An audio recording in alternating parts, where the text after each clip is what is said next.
साहब ने कहा है बाजार में आप चले जाएं, कितना भी पैसा खर्च कर दें, शांति नहीं मिलेगी। शांति का संबंध सोने चांदी हीरे जवाहरात से नहीं। सोने चांदी हीरे जवाहरात आपके शरीर की व्यवस्था की पूर्ति के लिए है, आपके शरीर के खाने पीने के लिए है। लेकिन ये ध्यान रखना कि जिस शरीर के लिए सोना चांदी है वो शरीर स्वयं जड़ है और उसे एक दिन आपको छोड़ना पड़ेगा। वो शरीर स्वयं आपका साथ छोड़ेगा और जो शरीर ही नश्वर हो उसके लिए पूरा जीवन खपा देना मूर्खता के सिवा क्या है। इसलिए शरीर के साधनों को भी जुटाइए, शरीर के लिए धन कमाइए, लेकिन ये मत भूल जाइए कि ये सिर्फ शरीर तक सीमित है और वो शरीर मरघट से आगे जा ही नहीं सकता। इसलिए हमें वो धन भी कमा कर जाना है जो आगे तक जा सके, और वो धन यही धर्म का धन है, सत्संग का धन है, भक्ति का धन है, सेवा का धन है, प्रेम का धन। और हमारे जीवन में आज आंखें बंद करिए, अपने अपने सोचिए कि आपके जीवन में सत्य, हिंसा, प्रेम, करुणा का धन है, भक्ति का धन है, सेवा का धन है। पता चलेगा भक्ति तो करते हैं लेकिन भक्ति में भी स्वार्थ है। माता सबरी भक्ति करती थी, स्वार्थ था कोई? राम जी ने कहा जो मांगना है मांग लो। सोचिए, श्री राम द्वार पर खड़े हैं, माता सबरी से कह रहे हैं जो मांगना है मांग लो। माता सबरी ने कहा सिर्फ भक्ति का ज्ञान दे दीजिए, धन दौलत नहीं चाहिए। वो आज के लोग होते, राम जी कहीं कह देते जो मांगना है मांग लो, तो आज का आदमी कहता 1 घंटा का समय दीजिए, लिस्ट बना लें पहले। कहाँ फ्लैट चाहिए, कहाँ गाड़ी चाहिए, फॉर्च्यूनर चाहिए, ऑडी चाहिए, BMW, फेरारी, क्या क्या सब लिस्ट बना लेता। राम जी ही आ गए हैं, सब मांग लें। लेकिन माता सबरी ने क्या कहा, प्रभु कुछ नहीं चाहिए, ये संसार क्यों लेना आपसे। अगर प्रभु से कुछ मांगना है, गुरु से कुछ मांगना है, तो कभी भी नश्वर की मांग मत करिए। नश्वर की मांग आप गुरु से कर रहे हैं, गुरु से अनिश्वर का मांग करिए जो कभी नाश ना। नश्वर तो आप मेहनत करके भी पालेंगे। हनुमान जी ने भी यही किया था। द्वार पर खड़े थे, राम जी अंदर थे, नारद जी आ गए नारायण नारायण करते हुए। नारद जी ने कहा हनुमान जी मुझे प्रभु का दर्शन करना है। हनुमान जी ने कहा थोड़ा देर रुक जाइए, अभी थोड़ा काम कर रहे हैं राम जी। नारद जी ने कहा कौन सा काम? हनुमान जी ने कहा राम जी अभी कुछ लिख रहे हैं, कुछ बही खाता बना रहे हैं। नारद जी ने कहा राम जी कोई बिजनेस शुरू कर दिए क्या? क्या लिख रहे हैं? कहा कुछ लेखा जोखा कर रहे हैं, अभी ठहर जाइए, अभी मत जाइए। अब नारद जी को बड़ी जिज्ञासा हो गई, कहा क्या लिख रहे हैं जरा बताइए तो सही। अब हनुमान जी तो शांत व्यक्ति, सरल, विनम्र, सोचे अब क्या छिपाना, बता ही देते हैं। हनुमान जी ने कहा कि प्रभु राम एक डायरी लिख रहे हैं और उसमें अपने भक्तों का नाम लिख रहे हैं। नारद जी ने कहा किन भक्तों का नाम लिख रहे हैं? राम जी अपने उन भक्तों का नाम लिख रहे हैं। हनुमान जी ने कहा जो राम जी को सबसे ज्यादा याद करते हैं, जो राम जी का सबसे ज्यादा नाम लेते हैं। इतना सुनना था कि नारद जी उछल पड़े, कहा तब तो 1 नंबर में मेरा ही नाम हो, क्योंकि मैं ही तो हमेशा नारायण नारायण करता हूँ और राम और नारायण तो एक ही। तो हनुमान जी देख लीजिएगा आप, राम जी के उस डायरी में 1 नंबर में मेरा नाम होगा और 2 में आपका नाम होगा। हनुमान जी ने कहा मैं तो उस डायरी में नाम के लायक ही नहीं है, आपका 1 में होगा, आप बड़े भक्त हैं। नारद जी ने कहा नहीं नहीं, आप भी कम बड़े भक्त थोड़े हैं, लेकिन मेरे एक बात, मेरा 1 में हो, आपका 2 में। घमंड आ गया। उसके बाद राम जी कहीं हटे। उत्कंठा तो बहुत हो रही थी नारद को कि कब डायरी देखें, कब अपने अहंकार को पुष्टि मिले, क्योंकि अहंकार तो था कि 1 नंबर में नाम होगा, भक्त हम सबसे बड़े हैं राम के। तो कब राम हटे और डायरी देखें? संजोग था राम जी हटे भी, ये दौड़ के गए, डायरी खोले, सच में देखते हैं 1 नंबर में नारद जी का नाम लिखा है। अब तो 2 के बजाय 4 फीट ऊंचे उछल गए। कहा देखे हनुमान जी, कहा था ना मैं कि मैं राम जी का सबसे बड़ा भक्त हूं, 1 नंबर में मेरा नाम लिखा है। तभी नीचे नजर डालते हैं तो पूरी डायरी में हनुमान जी का कहीं नाम ही नहीं था। अब तब भी समस्या हो गई। अब नारद सोच रहे हैं हनुमान जैसे व्यक्ति का नाम डायरी में है ही नहीं। अरे 1 में मेरा नाम है, होना भी चाहिए, 2 में तो इनका होना चाहिए, 3, 4, 5, 10, 20, 50 में भी नहीं। अब नारद जी संदेह में पड़ गए कि कुछ तो बात, कुछ तो समस्या है। नारद जी ने कहा हनुमान जी सच सच बताइए, इसमें आपका नाम नहीं, क्या हो गया? कैसी ये गलती हो गई प्रभु श्री राम से, कहाँ मिस्टेक हो गया? हनुमान जी ने कहा हो सकता है कोई मिस्टेक हो गया होगा लिखने उखने। नारद जी ने कहा कोई प्रेस में छप के थोड़ा है जो प्रिंटिंग मिस्टेक हो जाएगा, ये राम जी ने हाथों से लिखा है, कैसे मिस्टेक हो गया? तब हनुमान जी ने कहा एक डायरी और है। अब नारद जी जो 4 फीट उछले थे वो धीरे धीरे जैसे गुब्बारा से हवा निकल जाता है ना, पचक जाता है, वो धीरे धीरे उनका अहंकार डाउन होने लगा। सोचे अब जरूर दूसरा कुछ बात है।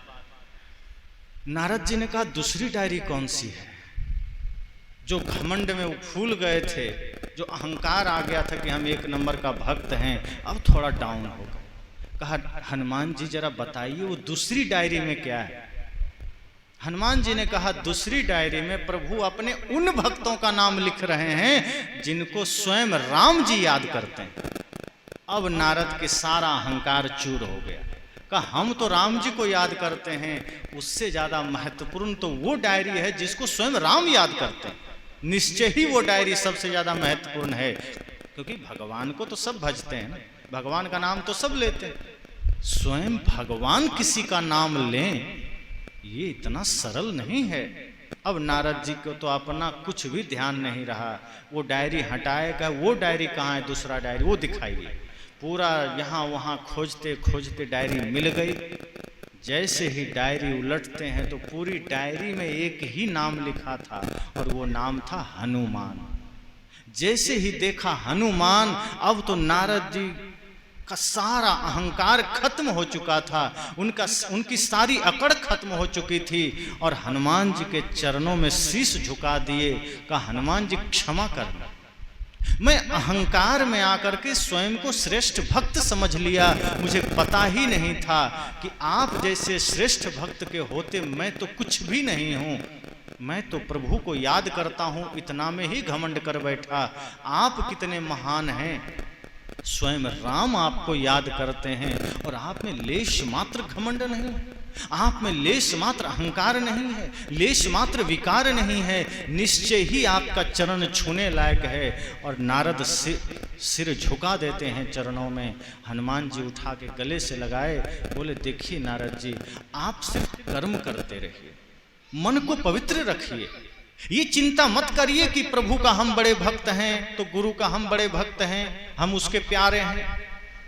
आप अपने मन को निर्मल रखिए और जब आपका मन शीतल होगा, निर्मल होगा, तो भगवान आपको स्वयं जपेगा, भगवान स्वयं आपके पीछे आएगा। कबीर साहब ने कहा यह मन तो शीतल भया जैसे गंगा नीर, पीछे पीछे हरि फिरे कहत कबीर कबीर।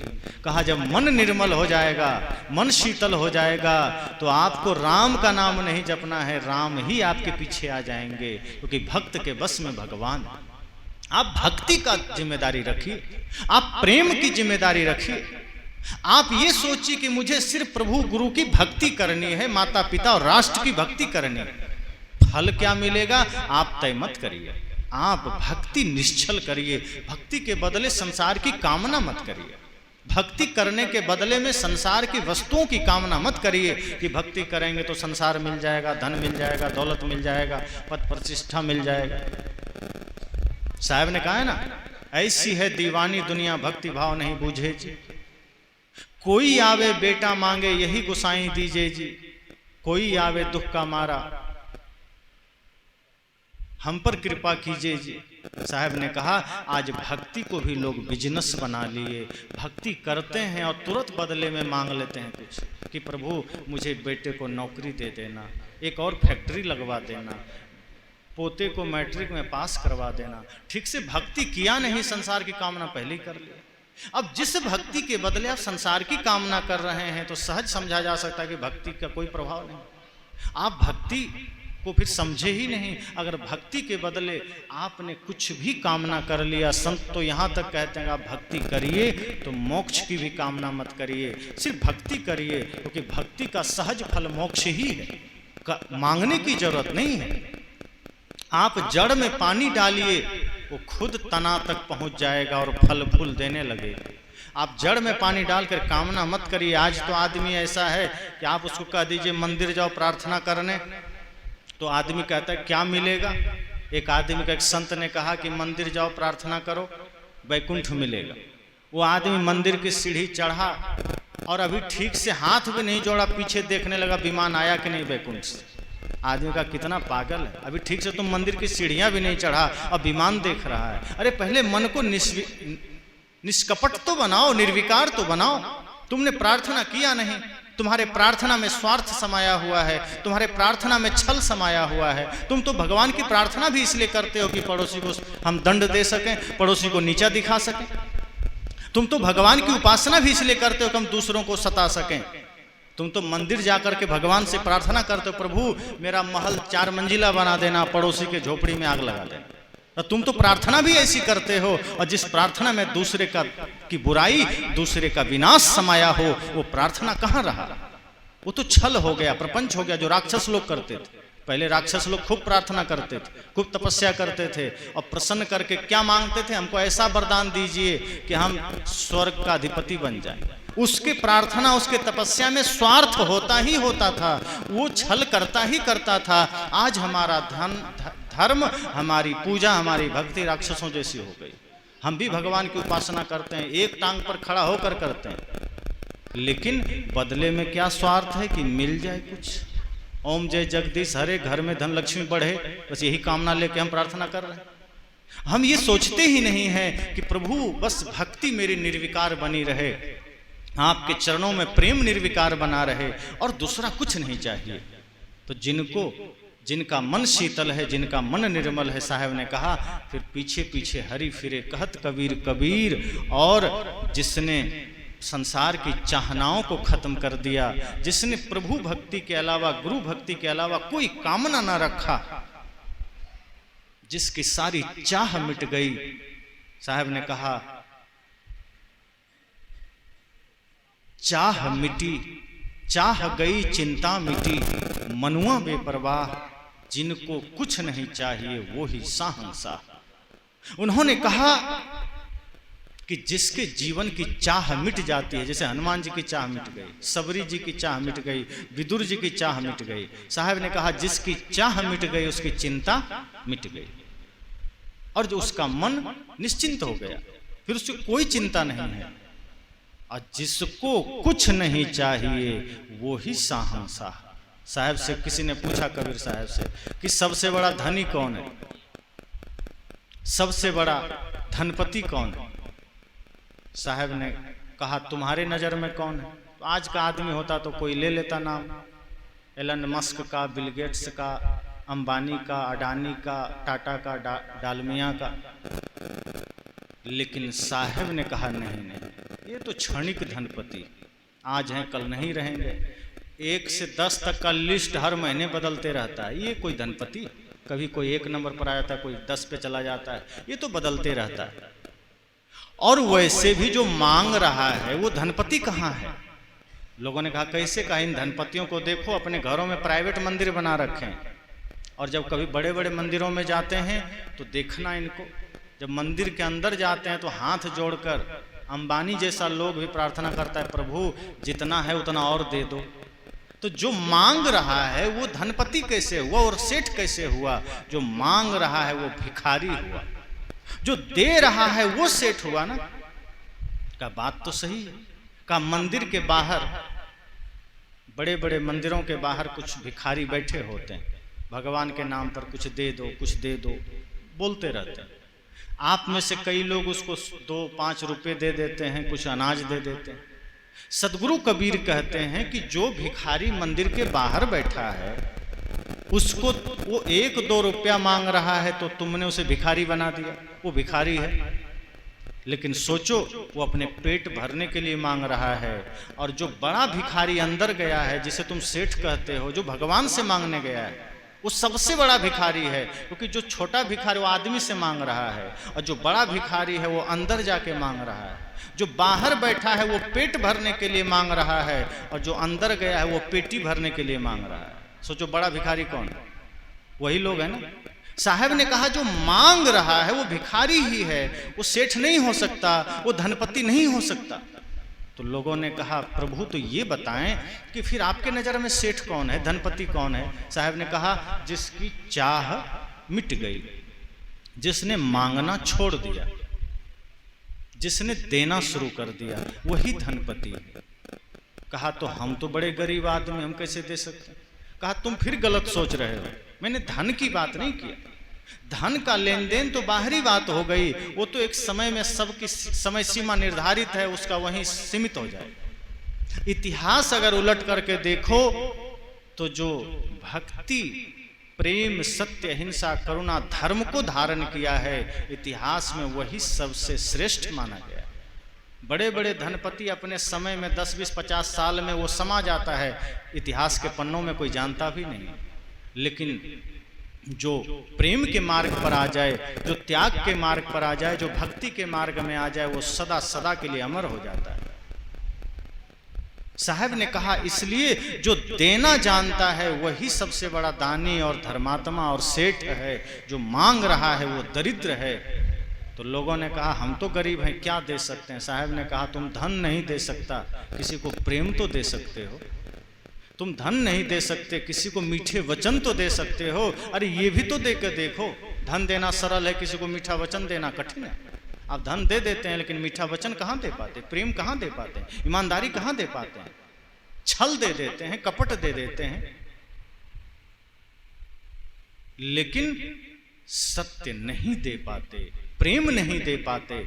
इसलिए साहब ने कहा जिसकी चाह मिट गई समझो चिंता भी चली गई, और उसका मन निश्चिंत हो गया, और फिर उससे बड़ा सम्राट दूसरा कोई नहीं है। यही इस संसार में सबसे सार है कि जिसने धर्म को अपनाया, जिसने भक्ति को अपनाया, इस संसार में समझना वो सत्य का सौदा कर लिया, और जिसने छल को अपनाया, कपट को अपनाया, वो इस संसार में आया तो, लेकिन वो हार के गया।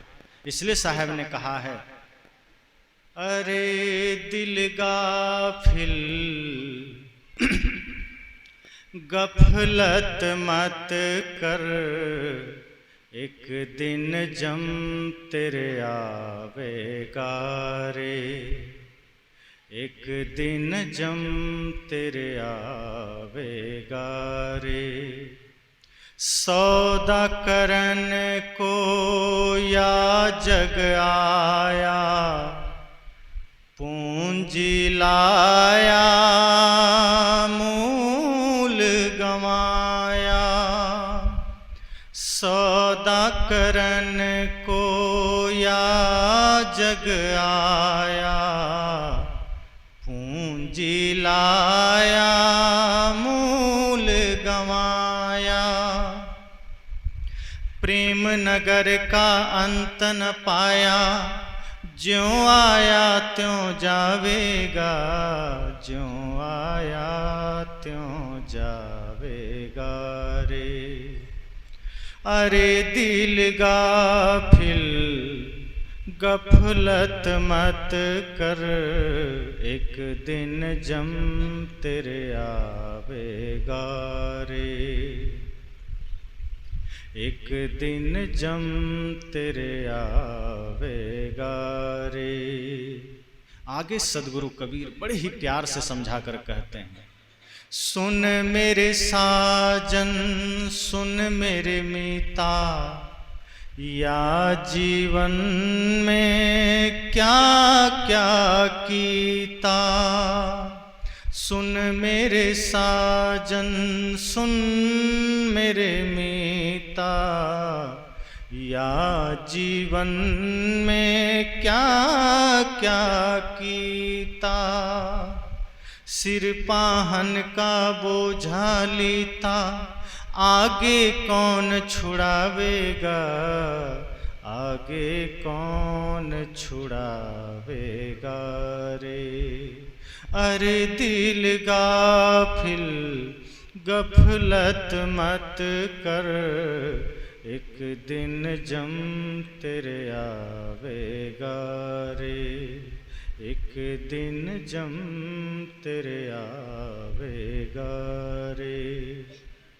सदगुरु आगे कहते हैं कि इस माया के जगत में, इस माया के प्रभाव में हम इतना उलझ जाते हैं कि माया के उस पार सदगुरु खड़े हैं, भगवान खड़े हैं, वो हमें दिखाई ही नहीं देते कि हम उनकी शरण में जाकर के इस प्रपंच से बच सकें। साहब कहते हैं परली पार मोरा मीता खड़िया, उस मिलने को ध्यान न धरिया।